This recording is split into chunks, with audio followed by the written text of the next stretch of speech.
Beyond the North Wind, Chapter 14. There was the shock as we cried out together, and then the laughter.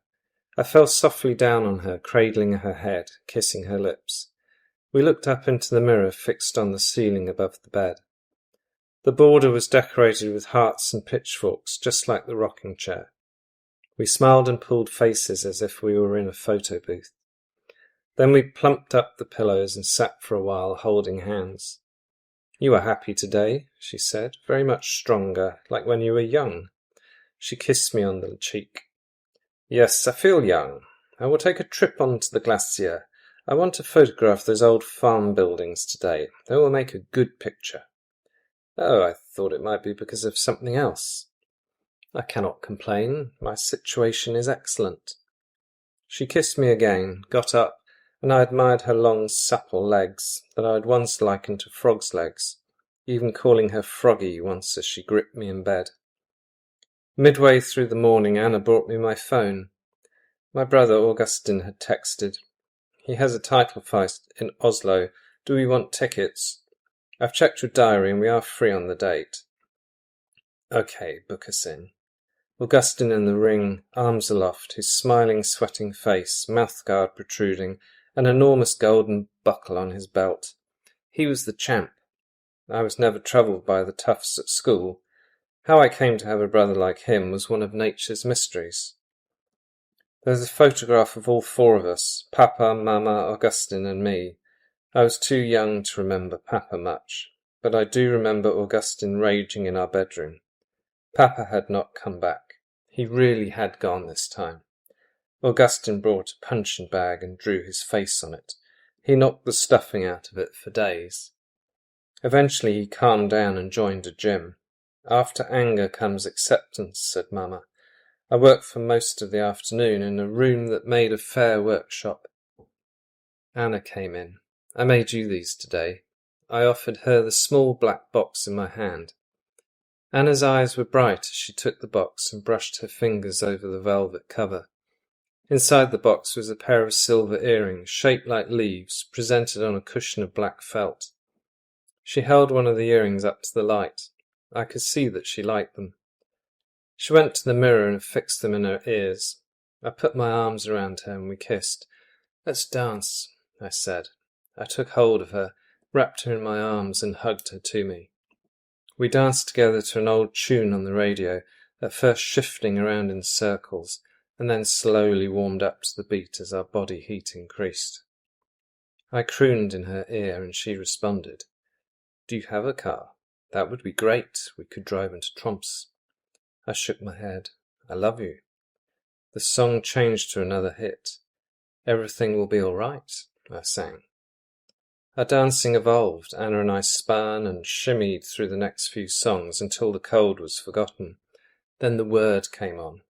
I recited the lyrics. "That's nice," she laughed as my hands moved up and down her back. "Now I'm hot. I'm sweating." "The album is called Rubber Soul, Rubbery Soul." She nudged me along. "It is the end to a perfect day." "One of the best," I replied, "when we know that everything's going to be all right." "You're wonderful, Emil. You have such a wonderful optimism." She saw me glance at the pink skin under her shirt, then to her new earrings. "It's because I'm with you," I said, kissing her again. The candlelight played on her hair, inviting my touch and taste. She placed her hot hands on my head and brushed the hair out of my eyes. I lost myself in her green eyes, piercing emeralds. She was between me and a lamp on a wall, and the light framed her head in a bright glow. Our bodies relaxed into one another, mouths searching for lips. I felt goosebumps bristle on my arms. My ardour was raised, and she pressed into it. "Now would be good," she said. We waltzed from the living room to the bedroom. Bumping off the furniture and onto the bed, she sat up while I pulled off her top and she took off my tunic. We stripped further and then we sat before each other. We looked up at our reflections in the mirror. We looked like statues. I need a suntan. Then I grasped her bottom and made her shout and dug my nails into her flesh. My erection pushed up between our bellies. Her nipples were like dark moles in her chest. We slipped underneath the bedclothes and howled at the touch of the cold sheet, rubbing our bodies together until we were warm again. Anna stretched out her butterscotch body, glowing in the candlelight. I attended to her, stroking her skin, like a sculptor over a bronze nude. Then we moulded and joined and melded our bare skin into a new animal that rocked up and down until it eventually roared and separated into two figures again. "Lovely," she breathed. "Wonderful. You are wonderful." Later I dressed and got ready for my day trip. 3 days to our anniversary. I wanted everything to be perfect. While Anna milked the goats, I retrieved the items hidden in the woodpile and checked her gift was still in the camera case. I will be back for dinner and more of the Hurtigruten journey. It's quite gripping in an extremely slow way. The boat will reach Ulsan today. She smiled. "I will prepare some lessons and keep you company." We kissed, and it was like one of the kisses when we first met, looking into each other's eyes. "You are young again." She pushed back my hair. "I like it." I hoisted up my rucksack and thought gleefully about my plan. What a day this would be. I swear the kiss we shared in the kitchen doorway before I set off tasted of orange sherbet. I set off looking back at Anna to wave at every opportunity, walking into the trees like a clown.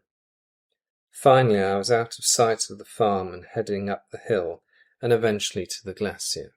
The going was easy. I recognized the waypoints I needed and made good progress. After several hours walking, I noticed something new in the distance, a standing stone. 4 meters high, its surface all the shades of grey and white. The stone had a flat front and back and thin sides. It was almost a rectangle, but there had been a deliberate working to suggest a head, torso and legs. It was sunk in the ground so that the earth reached up around its base to support it. The stone was a watcher on the way. I knew no one in the area capable of such a construction. There was another artist about. Being out on the ice helped me to think about the stone as a mirror, a Rosetta Stone to learn from. The ominous and sinister, one man standing stone is another man's way-making guardian. I projected myself onto that watching figure, and it became my protector, not a highwayman. I continued taking the tough route to the glacier, passing several places I knew well from travelling with Anna. Eventually I found the track near the ice cavern. The tree was still there, sticking out of the stones, pointing hikers and skiers down the highway. I detoured off the compressed snow and over to the moraines in the distance. The ice tunnel shone blue and led me to the cavern beyond, like ultraviolet lines on a flower leading a bee to nectar. The sight of the enormous ice eagle was a forgotten shock. The massive creature rose and spread its wings over me. I surveyed the interior. In the furthest, darkest corners there was the sound of water dripping onto the floor like the high notes on a piano. Drips of water also fell on my head, at points from holes in the cave roof, as I walked across the floor to the magnificent structure of the giant eagle, blue wings tinged with the colours of the rainbow. The table was built using a selection of rocks brought in from outside. Manhandling the rocks was hot, difficult work. When I looked at my watch, 2 hours had passed. In the end I fashioned a rocky cube, slightly taller than my knee and wider than my shoulders. The table had a tolerably flat surface on which to put plates, cutlery and goblets. I noticed that the cavern floor was wet from ice melting from the walls. This would mean that the hassocks would also be wet unless they were placed on dry stones, another puzzle that took longer than anticipated to solve. The wind had got up and was singing by the time I had finished and stepped back to survey the work. The table looked like a short chimney stack with 2 hassocks at each side. Anna's hassock was maroon with blue diamonds, while mine was checkered in yellow and brown. I unpacked the candelabra and placed it on the rocky table. This was going to be good. I lit the 2 candles and stood back. The golden sun appeared in the cavern under the eagle's claws. It was just as I had imagined it. A lump of ice fell from the cave roof and landed behind me. I waited, but there were no more surprises. The wind gusted and I noticed its warmth. Men do crazy things to impress a woman. I unpacked 2 white plates and 2 knives. At the darkest reach of the cavern, out of the way of the warming sun, I scooped out a hole in the ground big enough to hold the package of foie gras, flatbreads, goblets, and a bottle of Montbazillac, all wrapped up in the new white tablecloth. The table was set. The food would be served on white plates, and we would each have a knife to spread the faux foie gras on flat breads. The new goblets, the best of modern pottery, had been easiest to pack with the Montbazillac. The lit candelabra was magnificent. My stomach rumbled from excitement with the thought of the meal and the look on Anna's face. Then the stone under my brown and yellow hassock shifted a little and sunk a little lower into the melting ice floor. Water streamed around it. The rocky table tilted a little from the horizontal and put the question to all my good work.